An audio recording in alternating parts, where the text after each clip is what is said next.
Caros colegas, eu venho hoje aqui falar a vocês a respeito da questão da contratação de docentes na Faculdade de Filosofia, Letras e Ciências Humanas.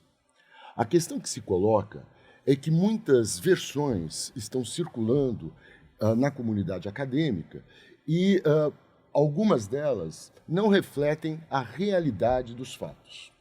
Pois bem, diante disso, eu quero dizer o seguinte, que para aqueles que não frequentam os colegiados centrais da faculdade, congregação e CTA, que realmente refletem uma parcela menor daqueles que são professores da casa, algo em torno de 10% na congregação e algo bem menor no CTA, que é só para os chefes de departamento e para os presidentes de comissão estatutária, bem como a representação estudantil e a representação funcional, fato é que a maior parte de vocês não acompanham as gravações e não acompanham os colegiados quando se reúnem e nessas reuniões que são transmitidas online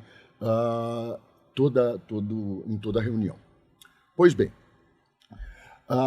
é de conhecimento de todos que durante 8 anos, apenas 8 professores foram contratados pela faculdade, então o que perfaz naturalmente é algo em torno de 1 professor por ano nas 2 últimas gestões reitorais. Pois bem, com a nova gestão reitoral, houve a distribuição dentro da universidade de 879 claros docentes. Desses, 70 vieram para a FEFELESH. Comparativamente, a gente pode ter números que são surpreendentes para vocês. Quero dizer que, por exemplo, a ECA teve 36 contra os nossos 70. A Politécnica teve 59 contra os nossos 70. A Exalc, lá de Piracicaba, que é uma grande unidade, teve 61 contra os nossos 70. A FE, 40. Portanto, não há a menor possibilidade de dizer que o número de contratações que vão ser feitas pela reitoria prejudicam a faculdade. Ao contrário, a reitoria se colocou muito disposta a atender aquilo que poderia fazer dentro desse contingente de professores, que é algo em torno de 879 claros para toda a USP. Pois bem, essa é a primeira questão. Esses 70 claros correspondem a 10 claros de contratações que não foram realizadas por conta da pandemia e, portanto, de outra gestão reitoral, e os restantes, os 60, fazem parte de um grupo de vagas que foram destinadas à faculdade para atender às suas necessidades.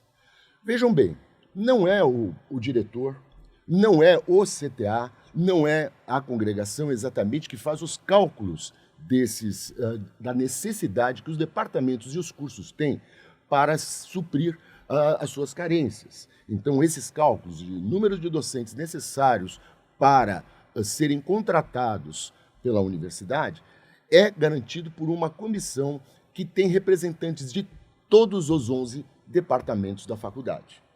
Então, essa comissão se reúne, analisa as tabelas, as perdas de um determinado período e, em cima disso, faz a distribuição por departamento, não por área, não por curso, mas sim por departamento.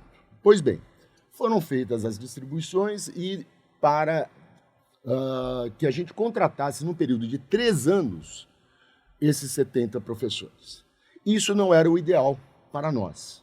Por quê? Porque justamente a partir do momento que você estabelece que essa distribuição vai ser feita em 3 anos, o número vai se corrompendo no decurso desses 3 anos. Então, o ideal mesmo seria que eles fossem contratados imediatamente.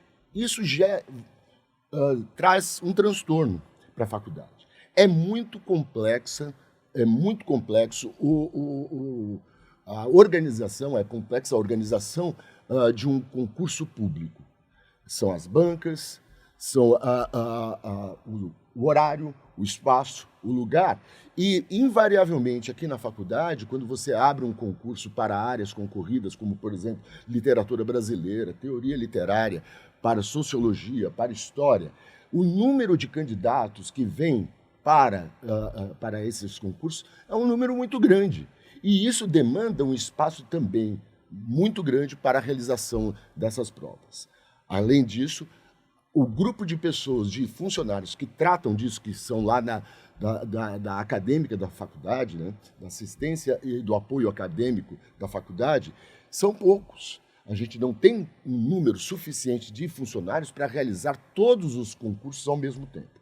Isso significa dizer que, se em uma medida a divisão em 3 grupos não era o ideal, por outro lado, a manutenção ou a antecipação desses concursos para um período só também acarretaria grandes problemas.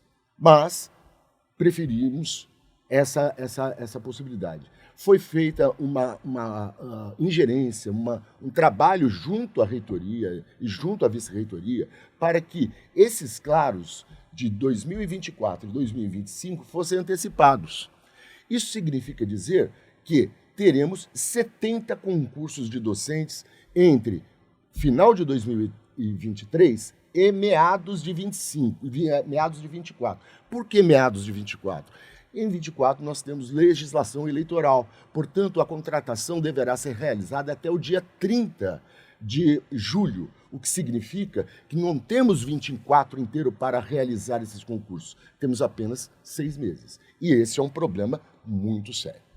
Pois bem, diante disso, desse quadro conturbado, que é dessa distribuição desses claros, houve alguns problemas. E isso produziu um efeito danoso em 2 cursos.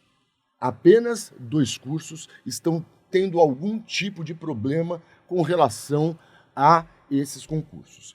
Não nos chegou nenhum outro curso que esteja com problemas e que eles não estejam, e se tiver, que não estejam sendo respondidos.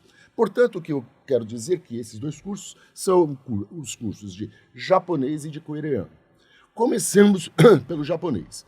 Foram feitas algumas reuniões com os professores e as professoras de japonês e nós chegamos à conclusão que conseguiríamos, em caráter emergencial, dar todas as disciplinas obrigatórias, exceto uma disciplina, que, de forma correta, os professores do curso de japonês optaram por uma disciplina dos anos iniciais.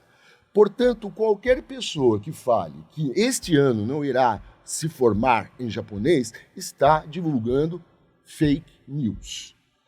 Ninguém do japonês deixará de se formar por conta dessa disciplina que não está sendo oferecida. Ótimo. O caso coreano. O caso coreano é sui generis. Por quê?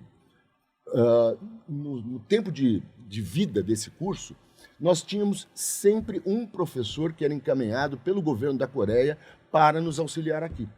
Esse ano, esse professor não veio. Estamos tentando, junto ao governo coreano, que ele mantenha esse acordo firmado internacionalmente para a garantia desse curso. Como esse professor não veio, então os professores de coreano e o chefe do departamento de letras orientais acharam por bem fechar o ranqueamento de coreano por 1 ano, até que a situação esteja normalizada. Mais uma vez, eu repito, ninguém do coreano não irá se formar por falta de professores. Então, estamos diante de uma situação emergencial? Sim, é uma situação emergencial. Mas, na Faculdade de Filosofia, Letras e Ciências Humanas da Universidade de São Paulo, não haverá nenhum aluno que não se forme por falta de professor. Quero dizer, finalmente, que isso não é não devo me vangloriar disso.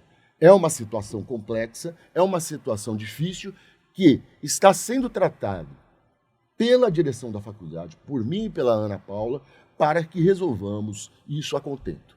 Muito obrigado por dispor desse tempo em me ouvir e espero que eu tenha esclarecido algo que você não soubesse a respeito dos cargos de professor da nossa faculdade. Muito obrigado.